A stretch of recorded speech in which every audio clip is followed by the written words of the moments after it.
इस बीच देखिए जो जानकारी मिल रही है वो ये कि साउथ की शराब लॉबी से आम आदमी पार्टी के नेताओं को 100 करोड़ रुपए के लेन देन के ईडी के दावे को लेकर अब बवाल मचा हुआ है।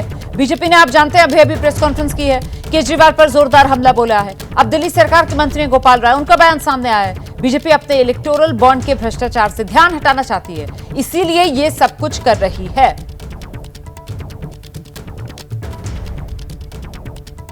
हमारे साथ दिल्ली के कैबिनेट मंत्री और आम आदमी पार्टी के वरिष्ठ नेता गोपाल राय जी हैं। गोपाल जी, 100 करोड़ रुपए का जिक्र किया है और अरविंद केजरीवाल का नाम पहली बार ईडी ने मेंशन किया अपनी रिलीज में। कहा गया है कि आपको लाभ पहुंचाया गया, आपको सीधे 100 करोड़ रुपए पहुंचाया गया, क्या कहें?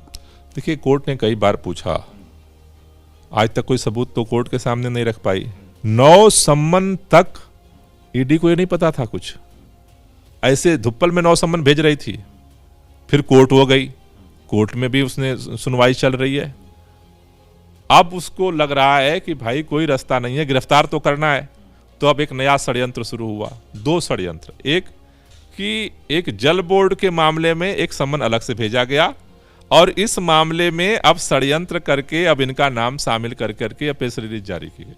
तो ये तो साफ साफ दिख रहा है, जो पूरी क्रोनोलॉजी है वो साफ दिख रही है कि किसी भी कीमत पर बिना सबूत के फर्जी केस पे मसला ये नहीं है। मसला है कि अरविंद केजरीवाल को गिरफ्तार करना है। इलेक्टोरल बॉन्ड में जिस तरह से महा घोटाला हुआ है, जिस तरह से चंदा की चोरी हुई है, अब वो सबके सामने आ रही है। सुप्रीम कोर्ट के इतने दबाव के बाद भी अभी सारा कुछ डिटेल देने को तैयार नहीं होंगे। डर किस बात का लग रहा है भाई? क्यों नहीं समन पर जा रहे हैं? आपने कहा कि कोई पैसा अब तक मिला नहीं, तो फिर बचने की जरूरत क्या है? नहीं, बात बचने की नहीं है, बात उनको गिरफ्तार करना है। उनको जांच तो करनी ही नहीं है।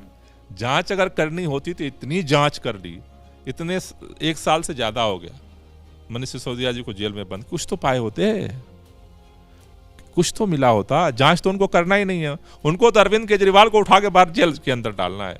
बड़ी हस्तियों का जिक्र किया गया, तो आपको लगता है कि अरविंद केजरीवाल की कहीं ना कहीं संभावनाएं अब तेज हो गई गिरफ्तारी? उनको लगता है कि विपक्ष के नेता अगर बाहर रहेंगे तो शायद उनको इस चुनाव में हार का सामना करना पड़ेगा। गोपाल जी, लेकिन चुनाव के समय ये सब चीज़ें हो रही हैं, चुनाव अनाउंसमेंट हो ही गया है, आप दिल्ली के संयोजक भी हैं। आपको नहीं लगता है कि बीजेपी को एक बड़ा मौका मिल गया आपके खिलाफ मुद्दा बनाने का और आपकी मुश्किलें जो हैं वो चुनाव के समय में बढ़ गई हैं? मुश्किलें तो उसकी बढ़ रही हैं, इसलिए तो गिरफ्तारी के लिए बेचैन है।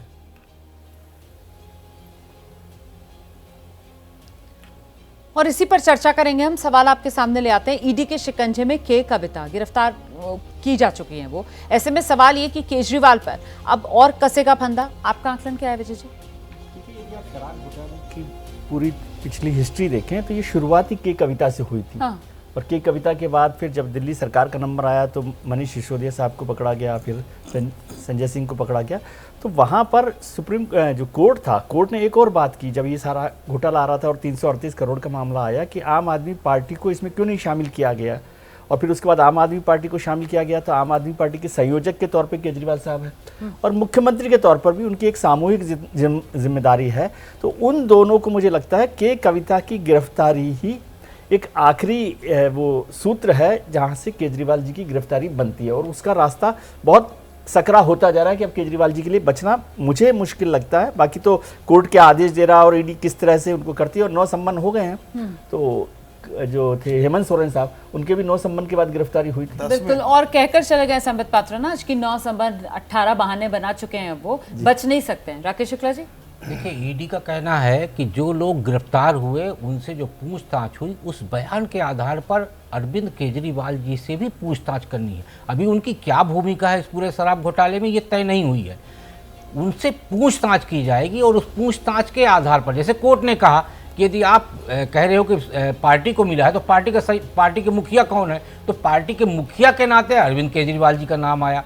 तो शराब घोटाले को लेके बिल्कुल एक तरह से सूत्र खुलते जा रहे हैं और उसके हिसाब से ईडी की कार्रवाई हो रही है जी।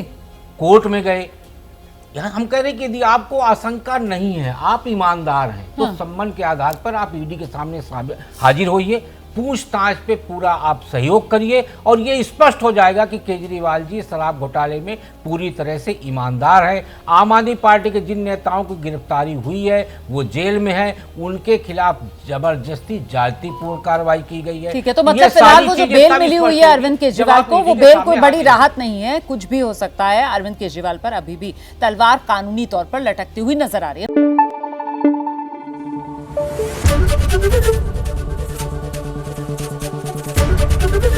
एबीपी न्यूज आपको रखे आगे।